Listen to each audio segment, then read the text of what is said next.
بيقولوا الدنيا سبورة وقلم وأستاذ، صون واجبها وإن أفلحت أكيد ممتاز. لا تخليك بين الناس وشي وهماز، عشان الآخرة أعمال بعجب الإنجاز. يا سلام.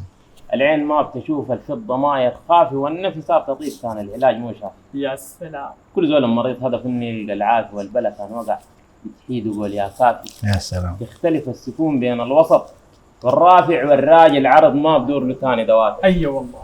لسانك صون ويحترمك الكبير والشافع، القول خرج ثاني العذر مو نافع. منافع والله. الفاكر الرجال قوة وشنف كلاق، فلا والله الراجل عرض واخلاق. يا سلام. في بلد الذهب ما بينفع الجلاق، والراجل لسان ما بغيم الدلاق. إيه. ربنا خالق الناس كل زول بمجاله، في المرتاح وفي الداك شخله وجباله. يبي حزول قدر ما يجي السياحة بعاله، والراجل ما في فعله مو اموال. أيوة والله. الاسلام قواعد والتزام بفرضه، والتوحيد شمائل الملة.